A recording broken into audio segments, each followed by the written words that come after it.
a proposal that has been put on the table today from Bright Blue, an independent think tank, and its chief executive, Ryan Shorthouse, joins me. And you describe yourself as sort of the liberal wing of the Conservative movement. So you've got 4 big recommendations that you're putting forward to try and deal with this. And it's a problem that is making a lot of people in the country very, very angry indeed, and posing a massive political threat to the Conservatives at the next election. Is that part of your thinking, that by doing these things, it would help your party? Well, I agree with you that, a record number of asylum seekers came in 2022. It's, I think, around 70,000 estimated making a claim. That's totally unsustainable. And a lot of those people, about 50,000 of them, made dangerous journeys across the Channel. That's not good for the country, and it's not good for those people because they're risking their lives. So the question is, how do we bring that number down? Mm-hmm. And the government has obviously implemented the Illegal Migration Act, and they want to detain and deport nearly all migrants. But it's not going to happen because the courts will never allow it because of our ECHR obligations. Well, actually, I think the main problem with it is that, the detention capacity in this country is under 5,000, and we're talking about 70,000 people coming. So, and we're not going to be able to deport all of those people, including to Rwanda, where the agreement is only about 1,000 migrants. OK, so it's unrealistic to assume that all of these people will be detained and deported.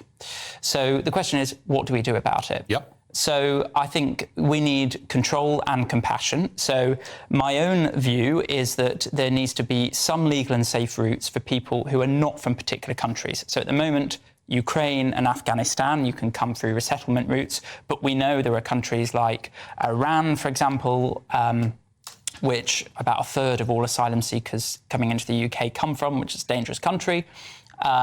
Perhaps the resettlement scheme, which a branch of the UN does, where it selects people, maybe we should set a quota for that in the UK to allow people who don't come from Afghanistan and Ukraine to come through that route. And by the way, that route, the quota, we don't have that, which is unlike the US, Canada and Australia. They do have a quota. What sort of numbers are you talking about? Well, for example, we had, I think, about 5,000 come through that route in 2019. I don't know a kind of set number that they should do, but it should be in line with other countries. But isn't there a problem? So that's one route. Right, but isn't there a problem here? Even if you have safe and legal routes, and people can apply, not in this country, but elsewhere, for a visa to come in because we think they've got a justifiable refugee claim. Yeah. That's what you're proposing. Fine. But that doesn't stop the boats coming. Right, OK, so it won't. And I think, we're not going to be able to stop the boats completely, but we can reduce them. And I think one part of that is working with France more to make sure that they intercept boats before they come over. We don't have a maritime pushback policy, which the US and Greece have. The Royal Navy won't do that in this country. Greece do implement a pushback policy, albeit that end of the Mediterranean tends to be as flat as this table, doesn't have big tides, so the risk to potential migrants is far less, also warmer water temperatures.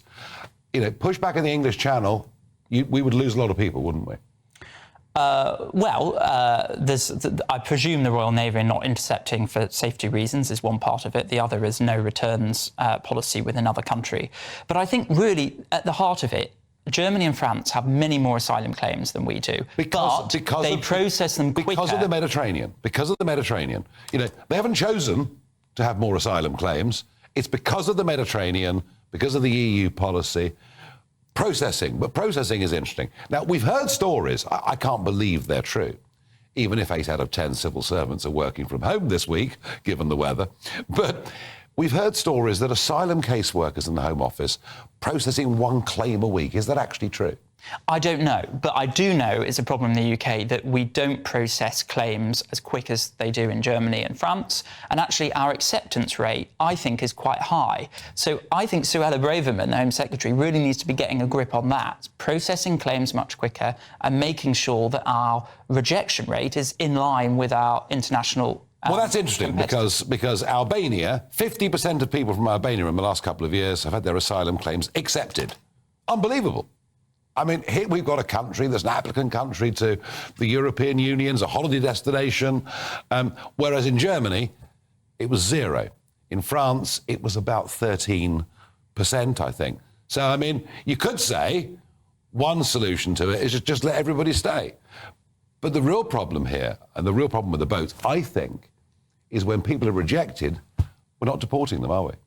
Well, that's a really good point. And I know in 2018 that I think there were about 8,000 rejections, but only about 1,200 removals. And the reason for that, some people say, oh, it's the European Convention which is doing that.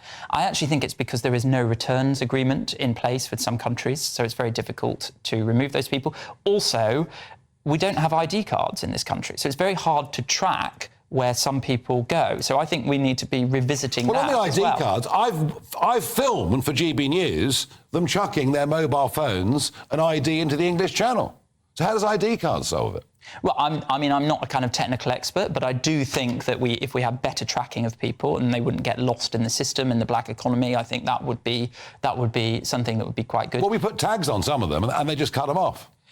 I mean, the other thing which I think we need to think about is the Rwanda policy. Okay. So we've done some polling and the UK public are supportive of deporting people to Rwanda, but only when their asylum claim has been heard. So it's a kind of, due process, because people don't want to put everybody in the same category. Let's hear them. Send rejected people to Rwanda. Yes, and that would then, because, like I said, there's 8,000 people in 2018 who got rejected claims, only 1,000 were removed. Yeah. If we had this agreement with Rwanda, let's send the failed asylum seekers to that safe country. And we do have an agreement with Rwanda. The problem is, at the heart of much of what you're saying is a deal with the French, isn't it? Yeah, I think there needs to be, the French need to be equipped to better intercept, and we need to work with them on that. And then let's look at some maritime pushback policies as well. But if they won't do it? If they won't sign a deal? Well, it's about good diplomacy, and I know that you're not a massive fan of Rishi Sunak, but he does seem to be getting improved diplomacy in some things. For example, the Windsor framework, I don't know if you supported that, but he seems, and the Horizon recently, he seems to be quite when good. you give in works amazingly well. Ryan would agree to disagree, but the points you make are very interesting and part of this, an important part of this debate. Well, in a moment,